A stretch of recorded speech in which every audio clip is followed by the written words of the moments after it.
નમસ્કાર વિદ્યાર્થી મિત્રો, આજે આપણે ધોરણ 8 ગુજરાતી વિષયની અંદર કાવ્ય 11નો અભ્યાસ કરીશું. સૌપ્રથમ તો આપ સૌને નવા વર્ષની ખૂબ ખૂબ શુભેચ્છાઓ. આપ અને આપનો પરિવાર એકદમ તંદુરસ્ત રહો એવી શુભકામના. કોરોના હજી પણ આપણી વચ્ચે છે, તો આપ સૌ સાવચેત રહો અને આપનું અને આપના પરિવારનું સ્વાસ્થ્યનું ધ્યાન રાખો એવી આપ સૌને વિનંતી. આપણે આ કાવ્યનો અભ્યાસ કરીશું. 11મું એનું નામ છે વળાવી બા આવી, જેના કવિ છે ઉષ્ણસ. આપણે પહેલાં કવિ પરિચય જોઈએ તો કવિ નટવરલાલ કુબેરદાસ પંડ્યા, એમનું ઉપનામ છે ઉષ્ણસ. વડોદરા જિલ્લાના સાવલી ગામના વતની હતા. તેઓ વલસાડની કોલેજમાં અધ્યાપક અને આચાર્ય તરીકે રહ્યા છે. પ્રસૂન, નેપથ્યે, આદ્રા, તૃણનો ગ્રહ, સ્પંદ અને છંદ વગેરે તેમના કાવ્ય સંગ્રહો છે. સોનેટ કાવ્ય પ્રકારમાં તેમણે કેટલીક સોનેટ માળાઓ આપી છે. વાત્સલ્ય ભાવ નિરૂપતા કુટુંબ ચિત્રો, ગ્રીષ્મ અને વર્ષાના મનોહર પ્રકૃતિ વર્ણનો અને કાવ્યમાંથી સ્ફુરી રહેતું ચિંતન, આ એક કવિની નોંધપાત્ર લાક્ષણિકતાઓ છે.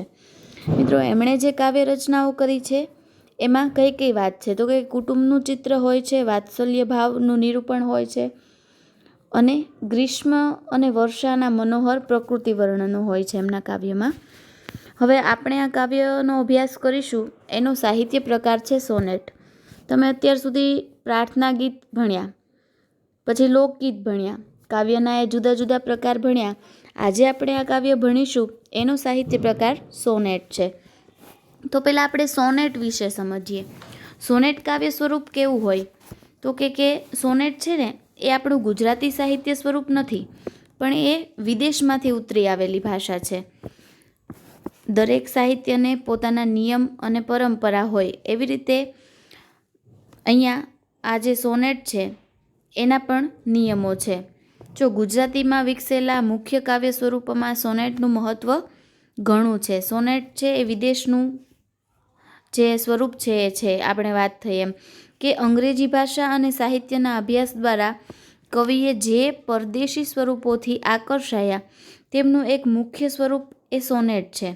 ગઝલ અને હાઇકુ છે એ પણ આપણી ભાષાના નથી, એ પણ અન્ય ભાષામાંથી, એટલે કે જે અંગ્રેજી ભાષા છે એ સાહિત્યમાંથી આપણે એનો સ્વીકાર કર્યો છે. સોનેટ છે ને એ મૂળ ઇટાલી ભાષામાંથી ઉદ્ભવ્યું છે. સોનેટની આ બાબત મિત્રો યાદ રાખવાની કે સોનેટ કાવ્ય પ્રકાર છે એ કઈ ભાષામાંથી ઉદ્ભવ્યો તો કે મૂળ ઇટાલીમાંથી ઉદ્ભવ્યો છે. અને એની વિશેષતા શું તો કે વાદ્ય સાથે લયબદ્ધ ગવાતી આ લઘુ રચના છે. લઘુ એટલે એકદમ નાની રચના છે. આપણા જે ગુજરાતી કવિઓ છે એમણે આ અંગ્રેજી સાહિત્યમાં જે સોનેટો રચાયા છે એનો અભ્યાસ કર્યો અને એમને ગમ્યા, એટલે એમણે પણ ગુજરાતી ભાષામાં આ સોનેટ સાહિત્ય સ્વરૂપ છે એ લાવ્યા. ગુજરાતીમાં સૌપ્રથમ બળવંતરાય ઠાકોરે ઈસવીસન 1888માં ભણકારા નામનું પ્રથમ સોનેટ રચ્યું છે.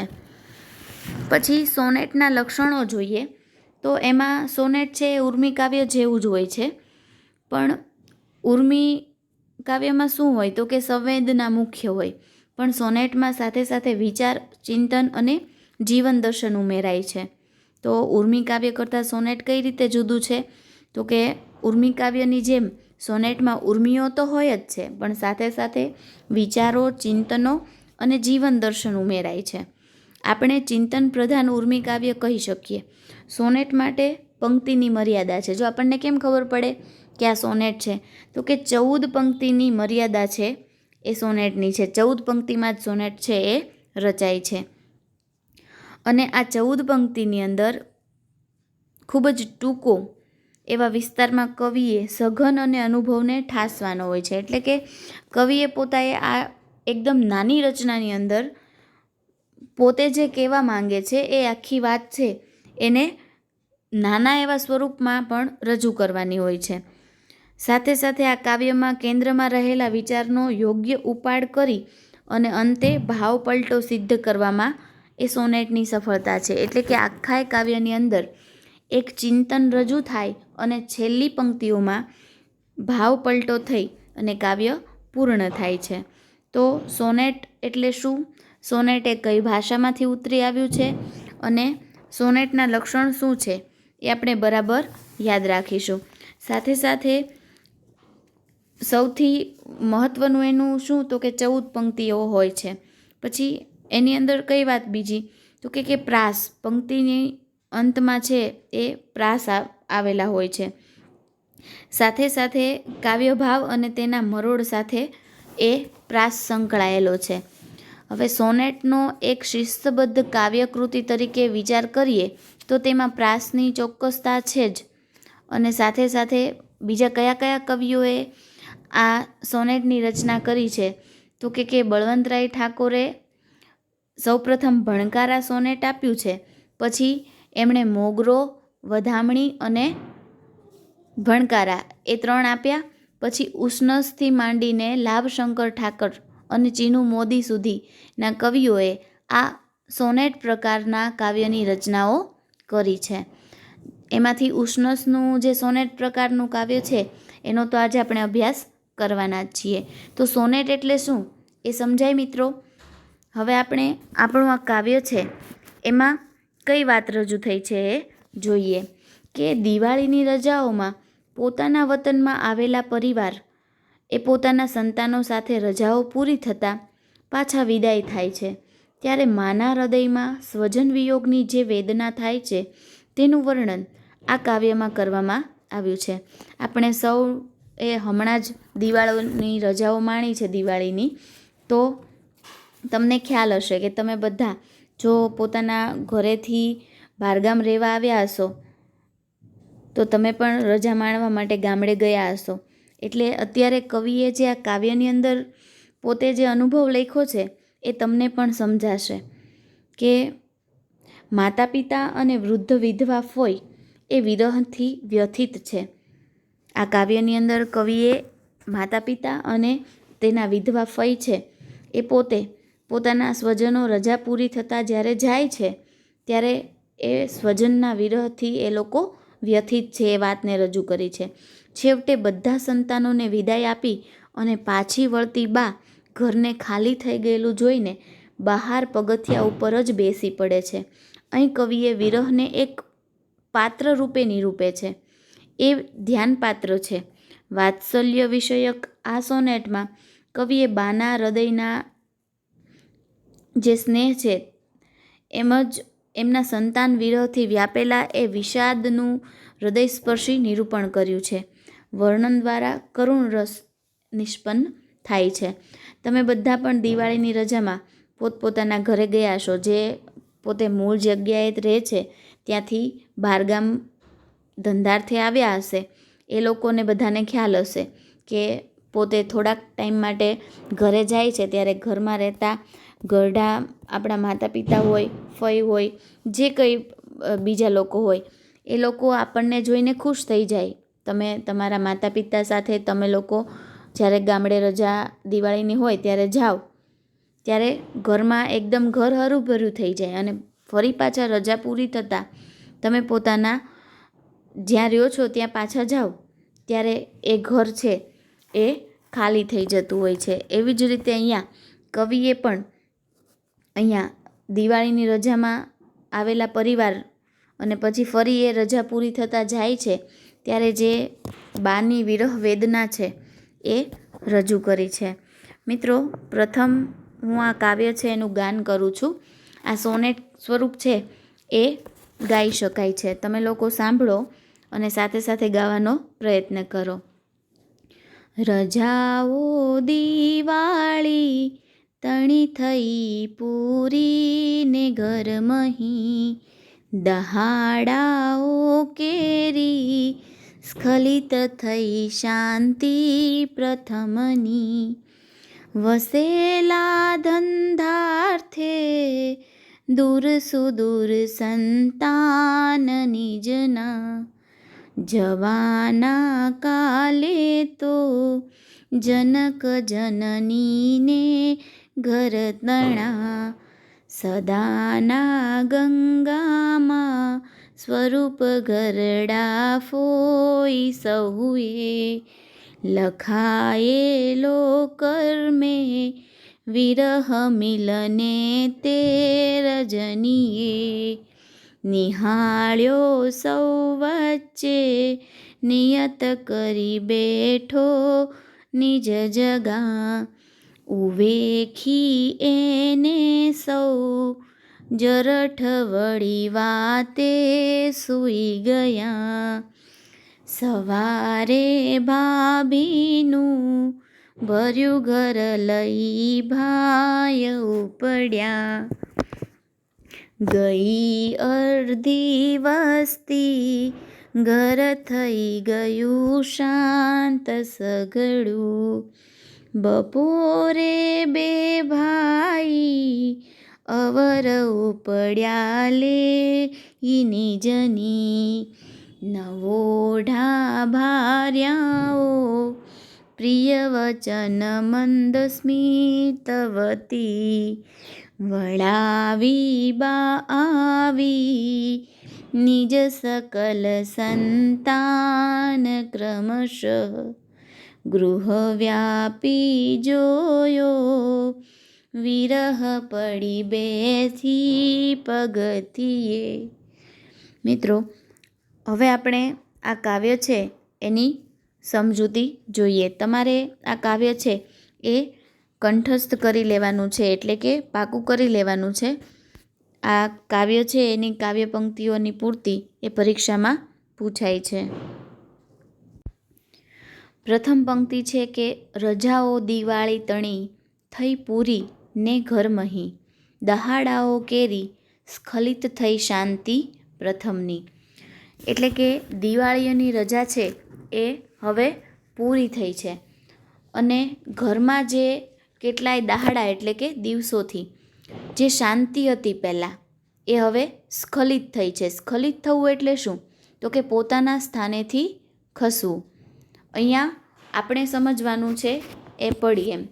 આખી એ પંક્તિ જોઈએ તો દિવાળીની રજાઓ છે એ પૂરી થઈ છે અને ઘરમાં જે દિવસોથી શાંતિ હતી તે હવે પહેલાંની જેમ પાછી શાંતિ થઈ જશે. કારણ કે અહીંયા દિવાળીની રજામાં જે આ બા છે એનો આખોય પરિવાર એ આવ્યો હતો અને બાળકો પણ સાથે આવ્યા હતા. તો ઘરમાં ખૂબ કોલાહલભર્યું વાતાવરણ હતું. બાળકો ઘરમાં હોય એટલે આપણે સૌ જાણીએ છીએ કે તમે બધા દિવાળીમાં ઘરમાં હોવ તો પોતે તોફાન મસ્તી કરતા હોય, એકદમ ભર્યું વાતાવરણ લાગતું હોય ઘરનું, જે હવે રજા પૂરી થવાથી એ શાંત પડી જવાનું છે.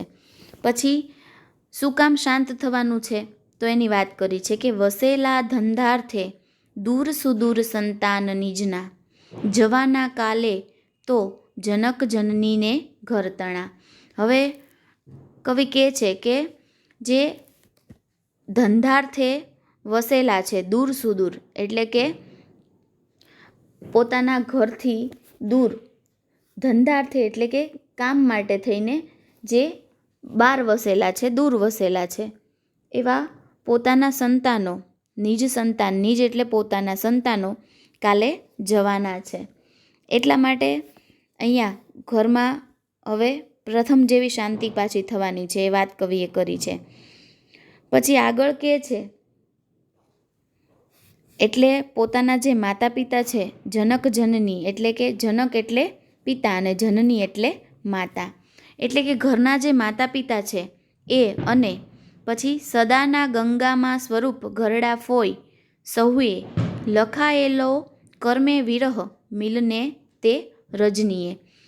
એટલે કે ગંગા સ્વરૂપ શબ્દ છે એ જે વિધવા હોય એના માનાર્થ માટે એ શબ્દ વપરાતો હોય છે. કે હવે ઘરમાં કોણ કોણ છે તો કે માતા પિતા અને પોતાના વિધવા ફઈ, એ ત્રણ જ ઘરમાં છે. અને એ સૌ હવે શું વિચારે છે કે તેમના નસીબમાં જે લખાયેલો વિરહ છે એ મિલનની રાતે સૌની વચ્ચે પોતાનું આસન નક્કી કરીને બેઠો છે એમ. એટલે કે હવે આ લોકો જવાના છે એટલે આ માતા પિતા એટલે કે બા અને બાપુજી જે ઘરમાં છે એ અને પોતાના આ વિધવા ફઈ એ ત્રણેય વિચારે છે કે આ લોકોના જવાથી જે આપણને અગાઉ આ લોકો આવ્યા એટલે મિલનનો સ્નેહ તો મળ્યો જ, પણ હવે વિરહ મળવાનો છે. એક જ રાત બાકી છે એમ આપણા સૌ વચ્ચેની. પછી જેમ સવાર થશે એટલે આ બધા વયા જશે. નિહાળ્યો સૌ વચ્ચે નિયત કરી બેઠો નિજ જગા. એટલે કે વિરહ છે એ હવે એક રાત સુધી રોકાયેલો છે. બીજો દિવસ થશે એટલે તરત આ બધા જતા રહેશે અને પોતાને ત્રણેયને આ લોકોના વિરહમાં બેઠું રહેવું પડશે એમ. ઉવેખી એને સૌ જરઠ વળી વાતે સૂઈ ગયા.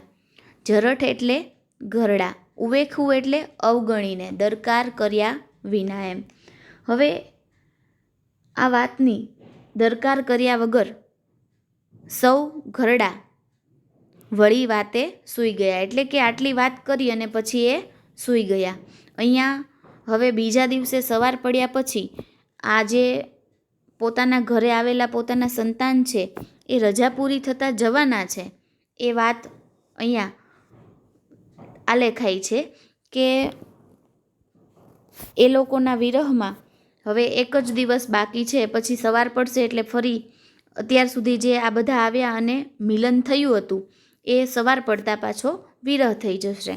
આવી વાત કરી અને આ ત્રણેય વૃદ્ધ છે એ વડીલ છે એ પોતે હવે સૂઈ ગયા છે. સવારે ભાભીનું ભર્યું ઘર લઈ ભાઈ ઉપડ્યા.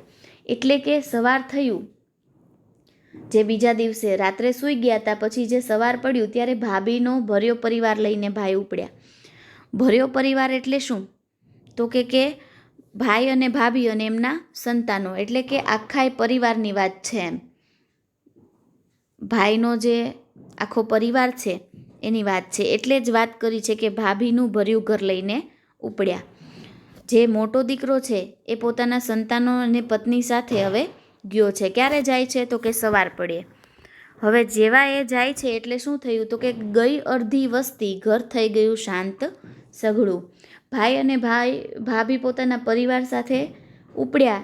આમ ઘરની જે અડધી વસ્તી છે એ ઓછી થઈ ગઈ અને ઘર આખું છે એ શાંત થઈ ગયું.